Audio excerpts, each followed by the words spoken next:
सत्संगित जी, प्यार से कहना राम न काज। ये एक आइडेंटिटी, ये सत्य जो हमेशा से सच था और सच रहेगा, आज भी सच है, जो समय के साथ बदलता नहीं, जो परिस्थितियों के साथ बढ़ता घटता नहीं, इसकी कोई शुरुआत नहीं, इसका कोई अंत नहीं। तो ये सच, इसको देखा जा सकता है, इस परमात्मा को अपने जीवन में लाया जा सकता है और फिर इस परमात्मा के साथ हर पल जीवन का इसके एहसास में रहकर भक्ति की जा सकती है। तो ये एक भाव मन के भक्तों के हमेशा से जो रहे कि कोई भी इस संसार में इंसान है तो ये आत्मा उस इंसान की पीड़ित है और इस आत्मा को एक आनंद सुकून मिलना है तो परमात्मा के साथ मिलकर ही ये आत्मा निराकार की अंश जब अपने परम स्रोत में जाएगी तो ही एक तत्व एक इस्टेब्लिश होगा और ये एक मिक वाली अवस्था, ये एक हो जाने वाली अवस्था। और कैसे फिर हर समय भक्तों ने यही अपने आप को महसूस किया कि परमात्मा और उनकी रूह एक हो गई है और वो ही आनंदमय भक्ति भरा जीवन जीते हैं। फिर ये शारीरिक रूप तक ही या फिर कोई शरीर की पीड़ा, कोई धन दौलत, इससे भक्तों ने कभी भी अपने आप को एक जोड़ा नहीं। महलों में रहने वाले भी भक्त भक्त हैं, झोपड़ी में रहने वाले भी भक्त भक्त हैं। कभी भी एक अवस्था सिर्फ भक्ति की धन दौलत से तुलना नहीं की जा सकती उसकी, क्योंकि एक मन की अवस्था है। ये तो परमात्मा पे विश्वास, परमात्मा के एहसास से जुड़ी हुई अवस्था है। इसकी आर्थिक स्थिति से कोई इसका लेना देना नहीं है। तो ये धन दौलत, ये घर परिवार, ये रिश्तेदार, ये तो जीवन में जो जुड़े हैं हमारे साथ, तो इस शरीर की जब तक ये सांसों की यात्रा है तब तक ही ये सब है। और ये जो असली नाता जिससे जुड़ा है इस आत्मा का, ये परमात्मा के साथ, ये एक इटर्नल रिश्ता है, ये हमेशा के लिए रहने वाला रिश्ता है। ऐसे ही अगर हम एक कोई धर्म ग्रंथ खोल के देखें तो बात यही समझाई जाती है कि 84 लाख योनियों के बाद मनुष्य जन्म मिला है और ये आत्मा हर बार शरीर बदल बदल के अपने ही शरीर में इतनी कंफ्यूज होकर उसी को सच मान लेती है और इंसानी जन्म में भी फिर ये मायावी रूप जो भी आंख देखती है उसको सच मानकर एक अपने जीवन को फिर इन कार्यों की ओर ही इतना ज़्यादा व्यस्त कर लेते हैं कि परमात्मा के लिए फिर मन को समय नहीं मिलता। और अगर हम वाकई ही हर दुनियावी चीज़ से जुड़ते जाएंगे तो फिर ये उतार चढ़ाव बना रहेगा, ये मन में सुकूनदायक नहीं होगी, क्योंकि कोई चीज़ किसी समय के लिए तो सुख देती है, फिर वही चीज़ एक दुख का कारण बन जाती है। तो कैसे हर समय का अगर सुख चाहिए तो फिर ये परिस्थिति से जुड़े ना जुड़े, पर ये परमात्मा की ओर जिन्होंने अपना मुख रखा, विश्वास रखा, वो हर परिस्थिति से बहुत ही सहजता से सुकून में निकल जाते हैं। जैसे ये जगह का नाम भी शांतिपुर है, तो शांति कैसी शांति? ऐसी शांति जो पल भर में है, पल में नहीं है, या हमेशा के लिए चैन सुकून वाली शांति। तो संतों ने एक बहुत ही सरल रास्ता बताया है हमेशा के लिए शांति प्राप्त करने का, और वो यही है कि परमात्मा से जुड़ो, परमात्मा के एहसास में अपनी सोच को रखो, ये दिल में परमात्मा को इस तरह बसा लो कि हर समय ही कोई काम करते हुए ये परमात्मा की याद मन में बसी रहे, इसी के एहसास में हर काम करते रहे। तो कैसे फिर हमेशा रहने वाली शांति से जब जुड़ेंगे, स्थिर के साथ जुड़ेंगे, तो मन भी स्थिर हो जाएगा, मन भी विशाल हो जाएगा। और ये शांति फिर वही अवस्था, जैसे अक्सर आप सभी ने गौतम बुद्ध जी की वो कहानी बहुत बार सुनी कि कोई व्यक्ति आता था और उनके ऊपर थूक के चले जाता था, और उनके मन की शांति, ये उनके मन में टॉलरेंस इतनी कि वो अपनी अंदर से अवस्था को बिगड़ने नहीं देते थे। वो चाहे कितनी बार आके ऐसा कर जाता और उसी तरह इस परमात्मा के एहसास में मगन रहते थे। फिर वो एक शरीर का भी कोई कष्ट नहीं, उनके एक परेशानी भी उसमें नहीं झलकती थी, ना वो कोई कठोर वचन उस व्यक्ति को बोलते थे। और कैसे फिर एक दिन अपनी गलती का एहसास करके वो व्यक्ति जब उनसे माफ़ी मांगने आता है तो भी उनके स्वभाव में कोई फर्क नहीं। जैसे जब वो थूकता था उन पे तो उसके साथ पेश आते थे, माफ़ी मांगने पर भी उसी तरह आए। तो संत तो ऐसे एक किसी भी अवस्था से जुड़ते नहीं हैं, एक दुख सुख से ऊपर आनंद की अवस्था में रहते हैं। फिर कोई अच्छी बात बोल रहा है, उन्हें बुरा बोल रहा है, कोई अच्छा एक व्यवहार रख रहा है उनके प्रति या नहीं रख रहा, वो उन चीज़ों से नहीं जुड़ते।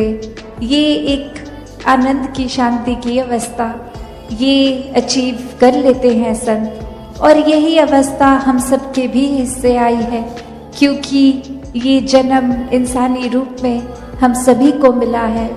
और ऐसा करने के लिए ये अपॉर्चुनिटी है, ये हमें समय इस परमात्मा ने दिया है कि इंसान के शरीर में आए हैं तो वाकई ही इंसान बने।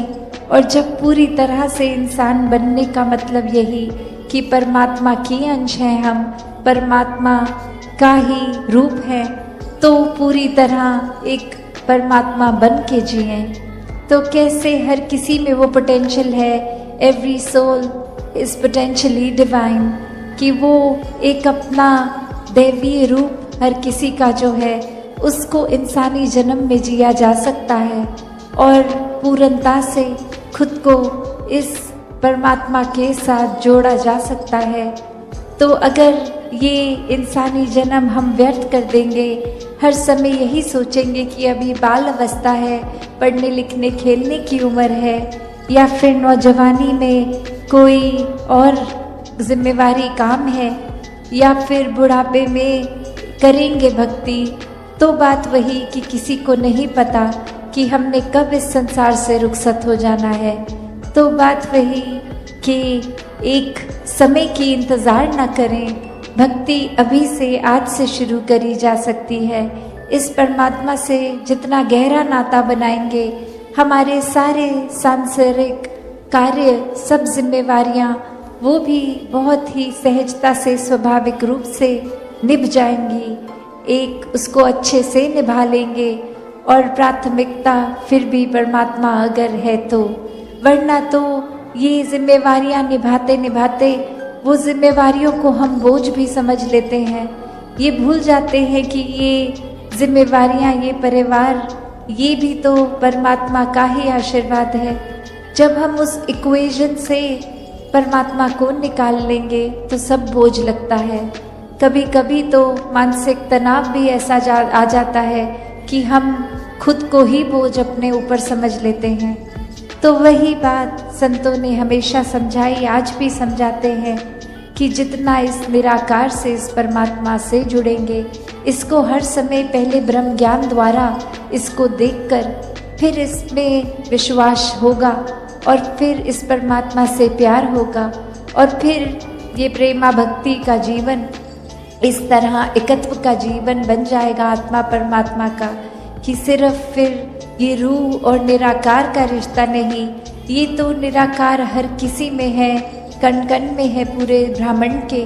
तो हर एक इंसान से बिना भेदभाव एक प्यार होता चला जाएगा, क्योंकि एक इंसान जब खुद ही प्रेम बन गया है तो प्रेम ही बांटता है। तो कैसे हर किसी ने जहाँ अपने जीवन में प्रेम को अपनाना है पहले खुद बनकर प्रेम ही बांटना है।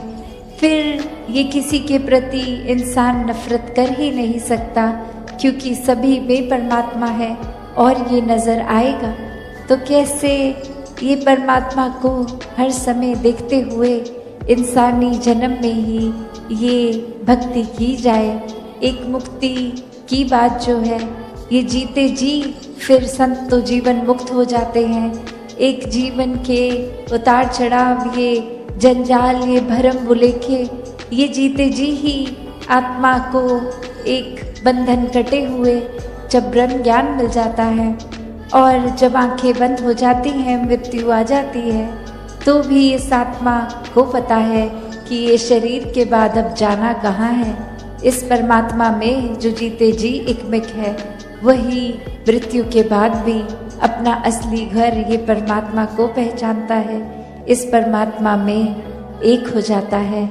और इसी तरह हर किसी के हिस्से ये मुक्ति का हकदार हर कोई बन सकता है इस इंसानी जन्म में। तो संतों ने हमेशा जगाया है कि सो रहे हैं, दुनिया में कहीं खो गए हैं, तो अब जाग जाएं, इस परमात्मा से रूबरू हो जाएं, इस निराकार को जान लें, इसमें एक तरह से घुल जाएं, तो ही जीवन में फिर जहाँ वास्तविकता में परम इंसान भी बनेंगे, पूर्णता से मानवीय गुणों को अपनाएंगे, वहीं एक मुक्ति के हकदार भी होंगे।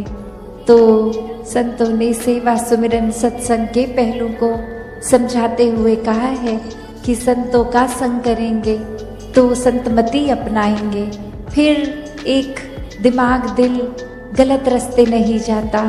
फिर वही संत जो खुद परमात्मा से जुड़े हैं, वो तो फिर एक सच का रास्ता ही दिखाएंगे, जीने का सही तरीका ही समझाएंगे। तो सत्संग की महत्वता संतों के कारण, एक मन से सुमिरन, इस नाता, ये जो परमात्मा से नाता है, इसको स्ट्रॉन्ग करने के लिए, इसको और मजबूत करने के लिए सुमिरन मन से इस परमात्मा के लिए, और सेवा भाव सांस, फिर चाहे तन स्वस्थ हो या अस्वस्थ, एक ये सुकून मन का वैसा ही कायम दायम रहेगा। तो ऐसा जीवन संतों ने समझाया है कि ऐसा जीवन जीना एक पॉसिबल है, हर एक के लिए ऐसा जीवन जीना एक मुनासिब है। तो कैसे इसको जिए? तो बात वही कि परमात्मा से जुड़ के हर समय के सुकून में रहें। और अब अगर आगे सोचें कि ये ब्रह्म ज्ञान भी जीवन में आ गया, एक निराकार के एहसास में भी रहने लगे, सेवा, सुमिरन, सत्संग भी करने लगे, पर एक मन का बदलाव अगर नहीं है तो फिर ये ज्ञान भी मन में नहीं टिकता। और मन से जुड़ी हुई जो पहली चीज़ आती है वो अहंकार तजना, वो एक समर्पित भाव, मन को एक अपने होने के इस एहसास से हटना होगा और इस परमात्मा के लिए हमेशा अर्पित रहना है, एक सेवा में अर्पित रहना है। तो ये सुकून यहाँ समर्पित होने के बाद जो मिलता है, तो कैसे समर्पण के साथ सुकून। तो अपने जीवन में जहाँ हम समर्पण की बात करते हैं, तो ये समर्पण कैसा समर्पण है? एक समर्पण सिर्फ ये तो नहीं कि कभी अक्सर जीवन में हम देख लेते हैं, हम कह देते हैं कि हमसे कोई सीनियर है, वो कुछ ऑर्डर्स दे रहे हैं और हम करते चले जा रहे हैं। अक्सर किसी ना किसी प्रोफेशन में देखा है, ऑफिसेज में या किसी भी सर्विस में, तो एक सीनियर का ऑर्डर मान लेना या फिर कोई अथॉरिटेटिव पर्सन, कोई टीचर, कोई और इस तरह से जो हम पे कोई बात करते हैं और वो मान लेना, वो अक्सर ये रूप उसका समर्पण का नहीं बन पाता। क्योंकि ये रूप तो वो डर से है कि वो जो कह रहे हैं वो करना ही होगा, वरना नौकरी से निकाल दिए जाएंगे, वरना फिर कोई और इस बात की रेपकशन हो सकती है। तो एक वो बात मानना वो हर प्रोफेशन में हो जाता है, पर मन वहाँ समर्पित नहीं होता। वो किसी भय के कारण या किसी और अन्य कारण से समर्पण होता है। तो यहाँ समर्पण होना मतलब एक दिल में प्रेम को रखते हुए प्रेम से समर्पित होना, ये प्यार से अपने आप को खोकर सिर्फ इस परमात्मा का होकर, ये समर्पित भाव मन का अगर इस तरह का समर्पण है तो वो मुबारक समर्पण है। तो कैसे एक अक्सर बात ये होती है कि हमने समर्पण अगर कर दिया तो ये जो इतने सालों में अक्सर अगर हम सोच के भी देखें कि छोटी उम्र से ही पढ़ते लिखते एक डिग्रियां मिल गई, एक हमें कोई और उपाधि मिल गई, तो ये कमाने के लिए चाहे कितने वर्ष लग गए, पर जब समर्पण की बात आती है, अहंकार को तजने की, अहंकार गंवाने की, तो उसमें उतने ही साल नहीं लगते। ये तो एक पल में ही समर्पण हो जाता है। जैसे ही ये मन समझ लेता है कि ये शरीर मैं नहीं हूँ, ये आत्मा का असली रूप परमात्मा है, और शरीर ने तो अपनी यात्रा कुछ सालों में करके इसका एक विनाश हो जाना है, तो कैसे ये समर्पित जीवन जिया जाए जब तक जीवन है। तो बात वही एक कहानी के साथ तासपनी रखना चाहेगी कि एक बार एक गुरु के पास शिष्य आता है जो काफ़ी सालों के बाद, और आते ही अपने गुरु के आगे 1000 सोने की गिनियाँ दे देता है और ये कहता है कि इतने वर्ष मैंने काम काज किया, और बात मन में यही आती रही कि आपके सामने आशीर्वाद लेंगे जब 1000 गिनियाँ पूरी हो जाएंगी, और आज ये बोरी भर के आपके पास ये समर्पित करने के लिए आए हैं और आप इसको कबूल कीजिए। वही वो गुरु वो लेकर सामान अपने शिष्य से कहता है कि ठीक है, तुमने ये दी, मैंने स्वीकार करी, और अब ये जो सामने नदी बह रही है, सारी की सारी ये गिनियाँ उस पानी में बहा दो।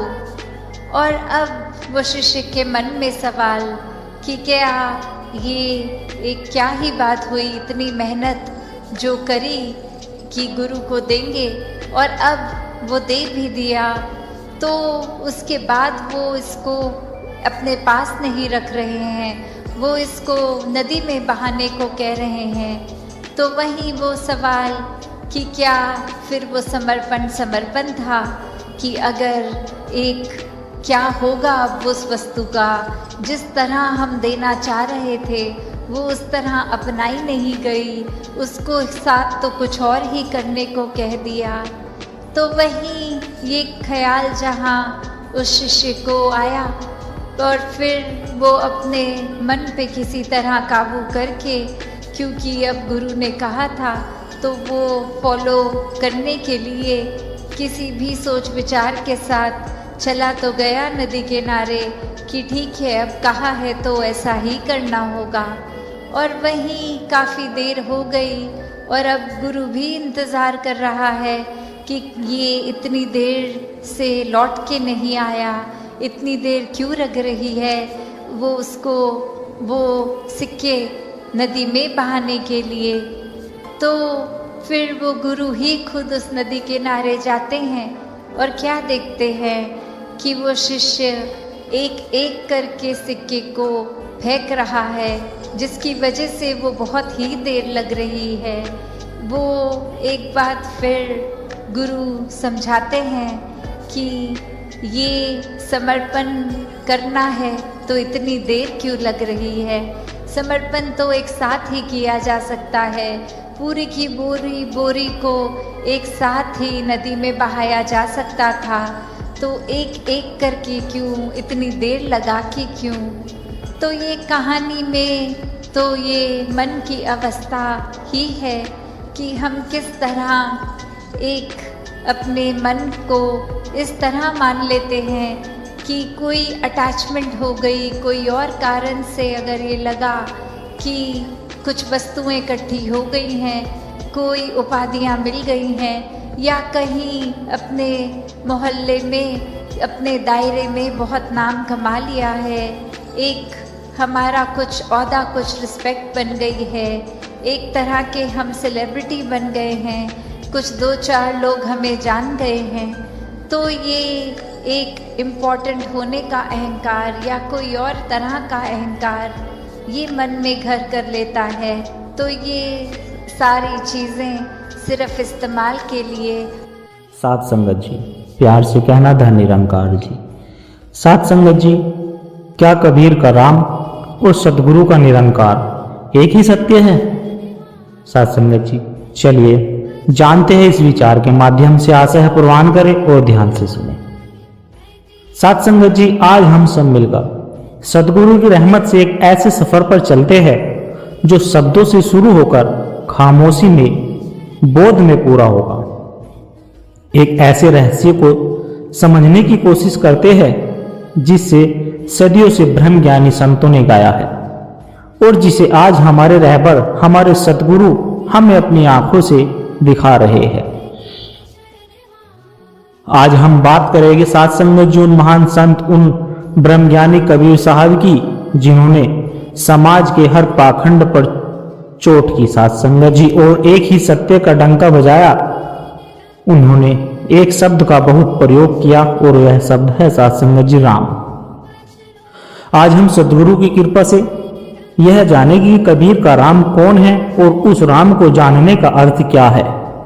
क्या कबीर का राम और हमारे सतगुरु का बताया निरंकार अलग अलग है या एक ही परम सत्य के दो नाम हैं? कबीर साहब एक बहुत बड़ा सवाल हमारे सामने रखते हैं। वे कहते हैं कि राम राम सब कोई कहे, कहबे राम राम सब कोई कहे, कहबे मिन विचार, सोई राम जो सत कहे, सोई कोटि कहार। साध संगत जी गौर फरमाइएगा। कबीर साहब कह रहे हैं कि राम राम तो हर कोई कह रहा है, लेकिन कहने में जमीन आसमान का फर्क है। एक राम वह है जिसका नाम लेकर एक सत्य की खोज एक गुरसिक अपनी आत्मा को पुकारता है, और एक राम वह है जिसका नाम लेकर एक बाजीगर, एक बंदर का तमाशा दिखाने वाला अपना खेल शुरू करता है। शब्द एक ही है साथ संगत जी, पर भाव और समझ का अंतर है। यही बात तो हमें सतगुरु समझाते हैं। केवल शब्द दोहराना भक्ति नहीं, भक्ति तो उस शब्द के पीछे छिपे सत्य को जानकर जीने का नाम है। कबीर साहब रटने पर, चिल्लाने पर जोर नहीं देते। एक पल के लिए सोचे महाकोशों, जिस निरंकार को सतगुरु ने हमें बताया है कि वह कण कण में है, सहारंग में, सहारंग से भी नजदीक है, जो हमारी सांसों की डोर को थामे हुए है, उसे आवाज लगाने की क्या जरूरत है साथ संगत जी? उसे आवाज लगाने की बहुत जरूरत है। आवाज तो उसे दी जाती है जो दूर है। यह निरंकार तो हमारा अपना ही स्वरूप है, हमारा अपना ही वजूद है। यह तो मैं के रूप में, तू के रूप में हर पल हर घड़ी मौजूद है। यह तो एक तू ही निरंकार है साथ संगत जी। इसलिए कबीर साहब चीखने चिल्लाने को नहीं, मानने को नहीं, बल्कि जानने को कहते हैं। और यही जानना तो संत निरंकारी मिशन की नींव है, जिसे हम ब्रह्म ज्ञान कहते हैं। कबीर साहब संसार के दुखों को देखकर कहते हैं कि बहुत दुख, दुख की खानी तब बची हो जब राम जाने यह संसार दुखों की खान है। इस दुख के भवसागर से केवल वही बचेगा जो राम को मानेगा नहीं बल्कि जानेगा। जिसे राम को यानी उस घट घटवासी परम तत्व को, इस निरंकार को ठीक से जान लिया साध संगत जी, और उस जानने की युक्ति से सतगुरु की सिखाली से जीवन जीना सीख लिया, वह फिर किसी बंधन में नहीं पड़ता।